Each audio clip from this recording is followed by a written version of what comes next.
Buenas noches, otro martes más de las reuniones semanales que tenemos en la Carrillo. En este momento con la presencia del doctor Oscar González, presidente provisorio de la legislatura de Córdoba. Bueno, doctor, le cuento, nosotros somos una agrupación que nos hemos constituido aproximadamente hace unos 3 años y que venimos trabajando semana a semana en su comienzo, en el perfil técnico, trabajando temas de interés de cada uno de los que componemos esta agrupación, que como la doctora Maricel Puga les contaba recién aquí al costado, está conformado por médicos, abogados, contadores, enfermeros, licenciados en kinesiología, en nutrición, en todo el abanico de profesionales del equipo de salud, y hay compañeros administrativos también del ámbito provincial, municipal y de la parte privada, y también de la parte nacional, ¿sí? Bueno, las preguntas de base se le va a hacer la doctora Maricel Puga, así que la invitamos, la subsecretaria de Discapacidad de la provincia, que nos acompañe a la mesa. Bueno, muy bienvenido, Oscar, aparte de un compañero de larga data, tiene un buen recorrido por todo el sistema de salud, muy conocido por todos, ¿no? Oscar, yo te iba a hacer una primera pregunta que era, dado que tenemos tantas personas que están en el sistema de salud, ¿por qué un médico en el sistema de salud? O en la política, o en el camino que vos emprendiste, que evidentemente es un recorrido con luces y sombras, pero muy exitoso, ¿no? Bueno, primero buenas noches a todos que están participando de esta reunión virtual. Les confieso que me resultan particularmente incómodas estas reuniones. Yo, cuando uno veo a la gente del otro lado, la verdad es que uno se siente mucho más cómodo. A lo mejor es parte de la deformación profesional. La medicina es contacto humano, la medicina es persona a persona, y sobre todo para los médicos de pueblo como yo, donde el ejercicio profesional está vinculado de manera directa a la relación intensa con las familias que son los destinatorios de nuestra profesión. Y creo que los médicos en la política, que hay muchos, probablemente la génesis de la motivación de muchos profesionales de la salud para hacer política es precisamente el contacto directo, la relación persona a persona, mezclarse, conocer, ser parte de la problemática de la gente, el comprometerse con los pacientes y sus familias, y eso hace que probablemente muchos extiendan o continúen o prolonguen ese compromiso y esa actividad y ese trabajo en la política, que en definitiva, bien entendida, es nada más que eso, es buscar la manera de ayudar a resolver los problemas de cada individuo y de la sociedad como un cuerpo colectivo. Y me parece que es probable que por eso la política se nutre mucho de profesionales de la salud. Esto es lo que yo creo. También me parece muy bien. Hay otra particularidad, ¿no? Que en los últimos 15 o 20 años, por ahí quedaron por 5, hemos tenido ministros cirujanos, ¿no? Es una particularidad importante, lo que creo que le ha dado a la salud también una impronta, porque cada cual piensa con la cabeza que tiene para el conjunto. Algunos, la mayoría han venido a la política, otros no, pero esto también le da una impronta, ¿no? Una curiosidad que digo de los últimos años. Sí, es verdad. Simons, Fortuna, Cardoso son cirujanos los tres. Yo no creo que eso obedezca a ningún hecho particular, simplemente me parece una cuestión aleatoria y de casualidad, ¿no? Sí, yo creo que puede ser una casualidad, pero también es pues, una curiosidad, ¿no? Sí, pero bueno, yo que lo precedí a Fortuna y lo sucedí a Schwinn, ninguno de los dos, ni Schwinn ni yo, teníamos nada que ver con la cirugía. Venía Schwinn, epidemiólogo, y bueno, en mi caso yo vengo de ser un médico cardiólogo, pero que en las ciudades pequeñas del interior todos funcionábamos en realidad como internistas y como médicos de familia, ¿no? Pero bueno, enhorabuena que tengamos cirujanos enfrente. Bueno, podemos hacer una mezclita también más exitosa. A mí me parece que esto de trabajar con la familia, de trabajar mucho en la prevención, no tanto en lo puntual, pero ahí nos da otra impronta mucho más amplia y una mirada más amplia. Pero bueno, de todas maneras, estamos hablando sobre una foto de la realidad, ¿no? Ha habido en todo este último tiempo muchas leyes importantes de las cuales vos has formado parte permanentemente y si no es tuya, has tenido que ver, todo pasa, digamos, por ese lado. Me parece que me encantaría que destaques algunas para hablar de una de las últimas, de hace 2 semanas, que me parece que son importantes. ¿Cuáles destacarías vos como leyes fundamentales en este último periodo? No que tengan que ver con la salud, sino que han hecho impronta, digamos, para la sociedad. Bueno, yo creo que esta última ley que tratamos hace 2 miércoles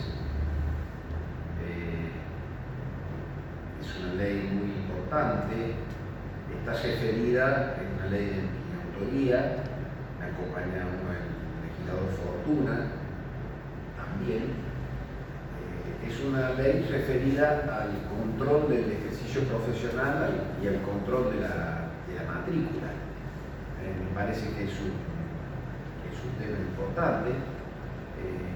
Todos vivimos el episodio lamentable del falso médico en el COE, que impactó de una manera desproporcionada en la opinión pública a través de todos los medios de comunicación, pero claro, era lógico que así fuera porque era un hecho conmocionante, ¿no?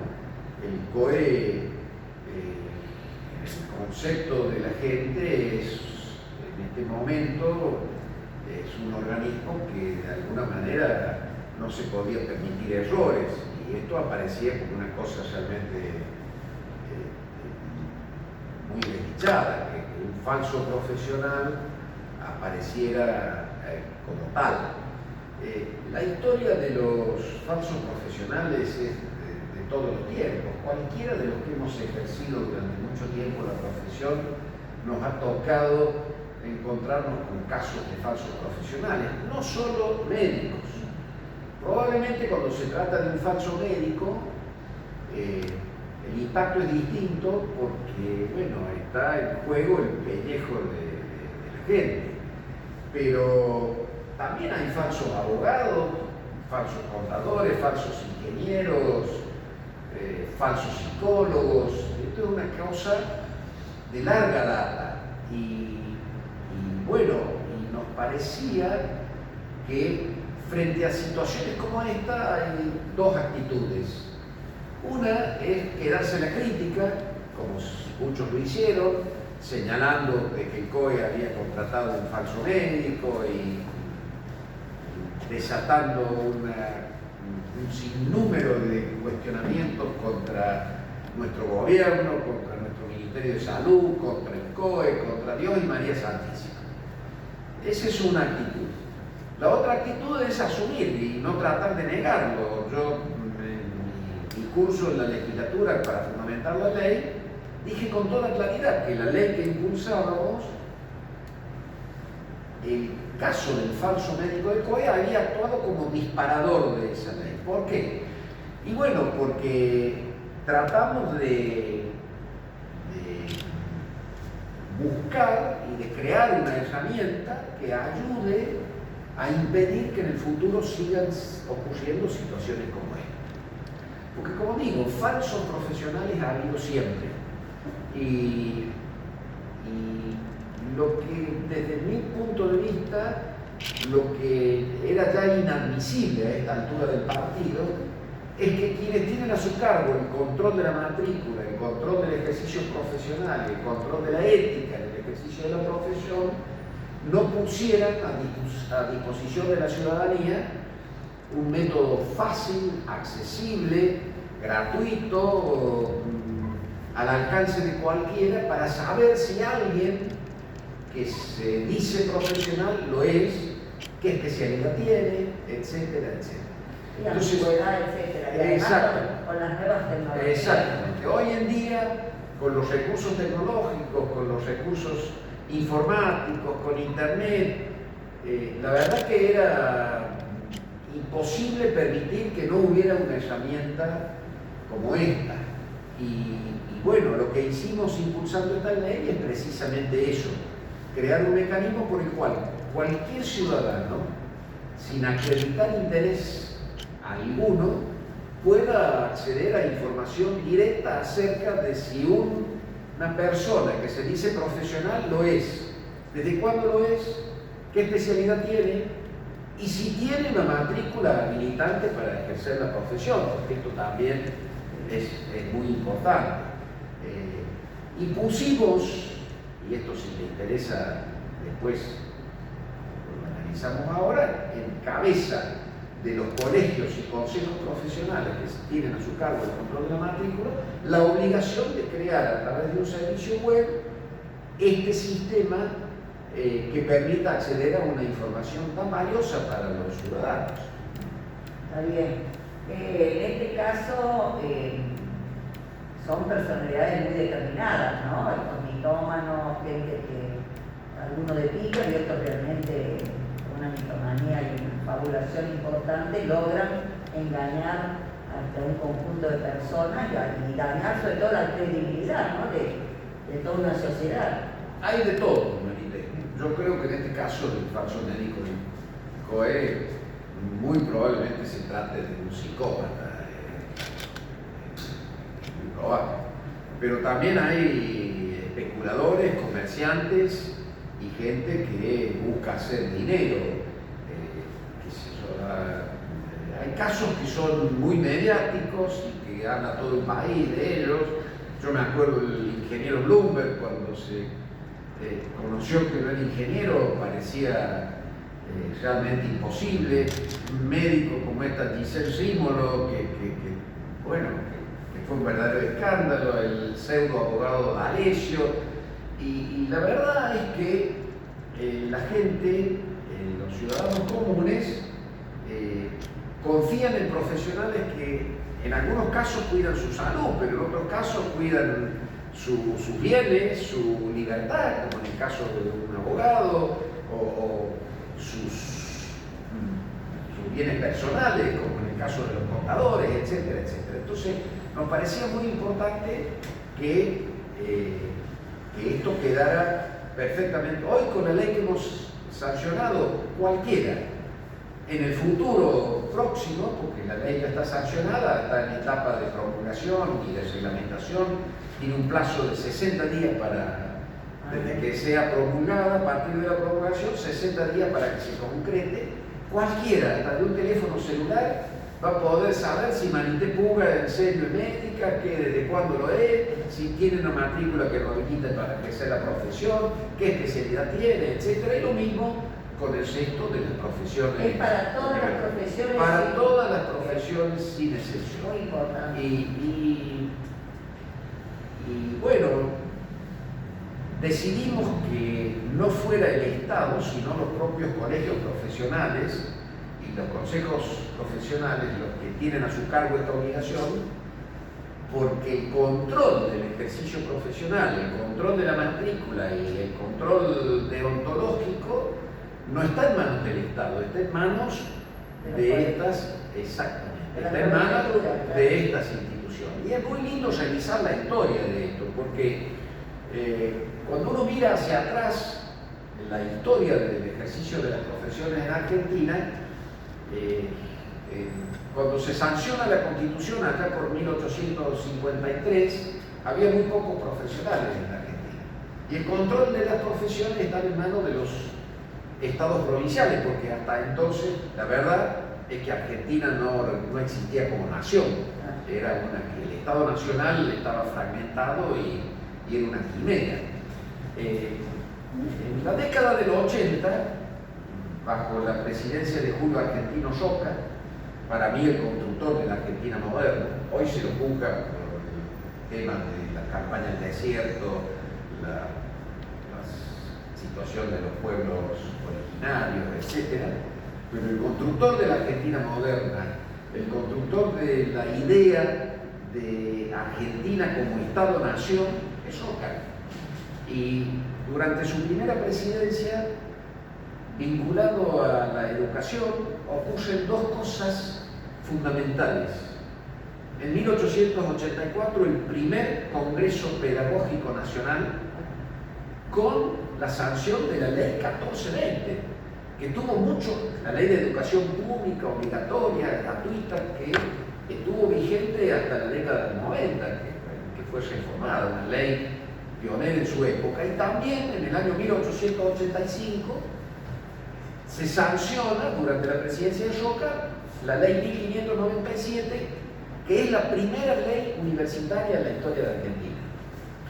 En esa ley se sientan las bases de lo que deben ser, en aquella época había solo dos universidades, la de Buenos Aires y la de Córdoba, pero sienta las bases de lo que es la Universidad Argentina, su forma de gobierno, su régimen de autonomía, etcétera, etcétera. Bueno, la sanción de la ley esta, que se llama Ley de Avellaneda, porque Avellaneda era ministro de Educación, produjo un gran desarrollo de las profesiones en Argentina a través de un estímulo a la actividad universitaria. Y entonces empiezan a aparecer estatutos también en manos de las provincias, hasta que en el siglo XX aparecen los primeros colegios profesionales conducidos por los propios profesionales que lo integran y elegidos democráticamente. Y esos son, digamos, de alguna manera, el preludio, la antesala de los colegios profesionales actuales. En nuestra provincia, la última reforma constitucional incluyó, y esto es muy importante que se conozca, incluyó con rango constitucional a los colegios profesionales. La reforma de la Constitución de hace 34 años le da cabida en el texto de la Constitución a los colegios y consejos profesionales. Y también en la Suprema Corte de Justicia de la Nación tiene un fallo histórico en donde ratifica que el control del ejercicio profesional, el control de la matrícula, el control de la ética, tiene que estar en manos de estas entidades. Por eso en nuestra ley depositamos la obligación de crear un servicio web de fácil acceso, rápido, sencillo, para toda la población, sin necesidad de que nadie tenga que acreditar interés alguno en saber si alguien es profesional o no y si tiene matrícula o no. Por eso entendemos que estas instituciones tienen que ser las encargadas de dar y brindar este servicio. Una de las críticas que se hacía a esto es decir, ¿por qué el Estado no supervisa que eso sea así? Porque esa es la obligación del resto. Esta ley viene a tratar de paliar ese hueco que hacía de no publicación y de no acceso al conjunto del público, ¿no? Desde el origen mismo del ejercicio profesional, el Estado nunca lo reguló ni lo controló, lo controlaron estas instituciones. Lo cual no implica que con la sanción de esta ley va a haber una autoridad de aplicación, que la misma ley establece y fija en el Ministerio de Coordinación, para que garantice que la obligación que establece la ley del acceso a la información sobre la matrícula profesional y el registro y el servicio web que cada colegio debe facilitar, va a estar bajo el control y la supervisión del Ministerio de Coordinación o el órgano que lo reemplace del gobierno de la provincia de Córdoba, ¿no?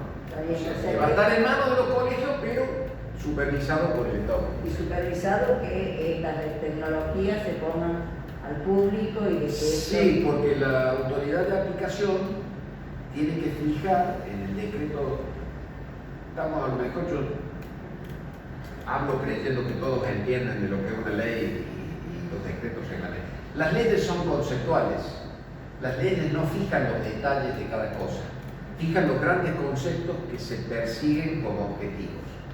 Después de sancionar una ley, en lo que se llama la autoridad de aplicación, o sea, si hay una ley vinculada a la salud, el Ministerio de Salud tiene que reglamentarla, es decir, entrar en los detalles de esa ley y fijarla en los criterios de funcionamiento. Bueno, en este caso, la ley fija el concepto y la autoridad de aplicación, que va a ser el Ministerio de Coordinación, que repito, es para todas las profesiones, va a definir las características que tiene que tener el servicio web que cada institución profesional tiene que poner a disposición de la gente.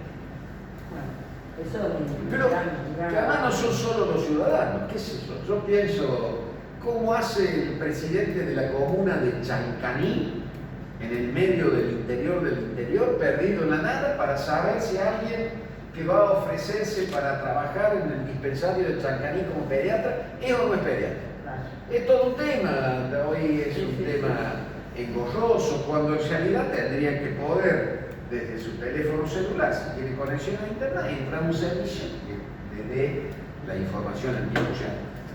Bueno, ¿y por qué se han alzado tantas voces, un poco de oposición, diciendo que bueno, que esto ya estaba, que estamos haciendo algo que redundante? ¿Qué argumentos ponen? No, argumento no, es ignorancia. Ignorancia. Nada más, ignorancia de la situación. Hay colegios, consejos profesionales que tienen un listado de profesionales. Lo tienen porque quieren y como lo pusieron, lo pueden sacar. Lo pueden actualizar o no de acuerdo a la voluntad que tengan. No hay un piso de información que sea obligación dar, o sea, la ley lo que garantiza es que haya un paquete de cosas que están obligadas a existir y que tienen que ser actualizadas. Una pregunta, ¿eso tiene que ver con el pago o no pago de la matrícula, por ejemplo? No, pago de matrícula. Lo que puede ocurrir es que quien pueda acceder después a la información, si alguien ha sido dado de baja de la matrícula, sí va a figurar que no tiene matrícula habilitante a la fecha, sin decir por qué, ¿no es cierto? Porque eso es información privada. Pero si alguien no tiene la matrícula activa, la información tiene que aparecer eso.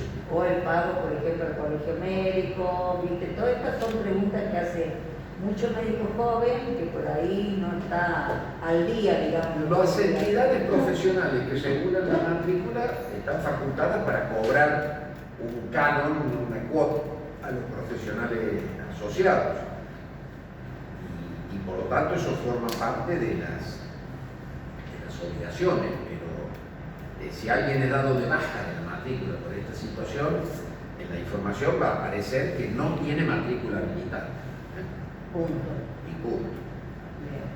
Bien. Y pensamos que esto va a ser realmente algo correctivo, por lo menos para que estos fabuladores busquen por otro lado o intenten por otro lado sobre Va a seguir habiendo seguramente y van a seguir existiendo y no hay ningún remedio que garantice que esto no exista más. Lo que pensamos que es una herramienta fácil, sencilla, accesible para todo el mundo, que no solo para los ciudadanos, sino, como decía yo recién, para instituciones, para entidades, etcétera, que van a tener información instantánea en tiempo real frente a cualquier duda. Yo creo que es una herramienta que ayuda a que sea cada vez más difícil que estas cosas sigan pasando. Pero obviamente no hay manera de impedir que algún especulador, un vino, un busca o un mitómano trate, por supuesto, de repetir hechos como estos. Yo te decía al principio, para aprovecharte, porque tenés mucha experiencia al respecto, aparte de esta ley que es de tu autoría, que es muy importante, que pone blanco sobre negro un problema que hemos padecido todos, ¿qué otras leyes vos podrías nombrar, ¿no?, para que la desarrolle, que han sido importantes o decisivas en este último tiempo, que afecten a la importancia del desarrollo de nuestra provincia, en una crisis como estamos viviendo, en un momento difícil, ¿no? Hay mucho, Marité, hay de todo. La legislatura ha estado muy activa y la verdad es que la no presencialidad no afectó el funcionamiento de la legislatura, porque nosotros implementamos rápidamente un mecanismo virtual de trabajo. En las sesiones, en el recinto, estamos solamente las autoridades del bloque y una pequeña cantidad de legisladores, los demás lo hacen por vía remota. Con las comisiones pasa exactamente lo mismo, está el presidente de la comisión, el senador de la comisión, algún invitado, los demás legisladores están por vía remota y eso ha permitido que la actividad haya sido muy intensa durante todo este tiempo. Si vos no te referías, Cecilia, a alguna ley que tenga que ver con el desarrollo de la provincia, Sí. Yo creo que hay una ley muy importante, que es la ley de biocombustibles. Candente hoy, candente. Y es candente porque, primero, es una ley que apunta al desarrollo, a cambiar la matriz energética en nuestra provincia, y si en la nación se sigue con este criterio, va a cambiar también la matriz energética todo el territorio nacional.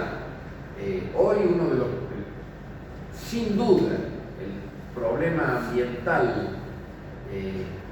más importante que tenemos es el aumento de la temperatura del planeta como resultado del efecto invernadero por el anhídrido carbónico, por el dióxido de carbono.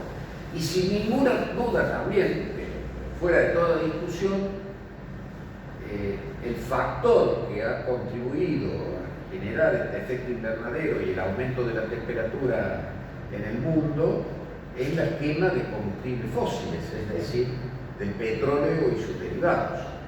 Esto está en revisión en el mundo. No en vano, hoy las industrias de punta en el mundo están destinadas a buscar energías alternativas y a tratar de que se quemen cada vez menos combustibles fósiles. Por algo estamos mirando en que los automóviles, los camiones, los medios de transporte dejen de funcionar con motores que queman derivados del petróleo y sean eléctricos. Y que alguien puede decir, sí, pero a las baterías que mueven esos vehículos hay que cargarlas con electricidad. Bueno, de eso precisamente también se trata, de que los combustibles que se usan para producir electricidad no sean combustibles fósiles, y en el caso de los biocombustibles permitir que el funcionamiento de los motores de automóviles, tractores, camiones, etcétera, no sea con combustibles derivados del petróleo, sino con tecnologías sustentables, como es el caso de los biocombustibles. Que en Córdoba tiene una particular importancia porque nuestra provincia, como en tantas otras cosas, es una provincia líder en producción de biodiesel. Entonces, a su vez esto genera un tremendo flujo de inversiones, de creación de fuentes de trabajo, es decir, el impacto en la economía de la provincia de los biocombustibles es muy importante, muy importante. Y ni qué hablar desde el punto de vista ambiental, lograr que se quemen cada vez menos combustibles fósiles y se utilicen combustibles de este tipo, naturalmente es un tema importante en un momento en que la humanidad entera está buscando alternativas a lo que es el calentamiento global. Bien, y el desenlace, digamos, yo creo que ha tenido el gobernador una posición muy firme, ¿no? Muy clara. Sí, porque hay una ley de biocombustibles a nivel nacional que se vence ahora dentro de muy poco, y esto es como todo, Marité. Para las generaciones más jóvenes, y hoy lo hablábamos antes de venir para acá, la presión de los grupos de poder, yo hablo de los grupos de poder en serio, ¿no es cierto?, de los que manejan negocios, que manejan el mundo, es muy importante. Los lobbies de la industria petrolera, el poder de la industria petrolera ha generado guerras, ha hecho invadir países. La verdad es que el poder de la industria petrolera obviamente va a tratar de que estas cosas no prosperen, porque es achicar su negocio, donde se mueven cifras que no entran en la mente humana común. Entonces es obvio que esto va a ocurrir, como también ocurrió, y yo lo decía recién, las nuevas generaciones ya no lo tienen presente, pero también el lobby de las tabacaleras a nivel mundial, que también mueven aún hoy, ya no las mismas cifras, pero que movían montañas colosales de dinero, hicieron que durante mucho tiempo fuera muy difícil avanzar en legislación que tratara de estimular el abandono del cigarrillo. Y yo me acuerdo perfectamente de lo que era la presión de la publicidad del consumo de cigarrillos. Sin duda, la industria tabacalera era la principal cliente de las agencias de publicidad en el mundo. Y bueno, fue una larga lucha de décadas poder llegar a prohibir la publicidad que estimule el consumo de tabaco. Había contradicciones tan brutales como que hasta en la publicidad del deporte,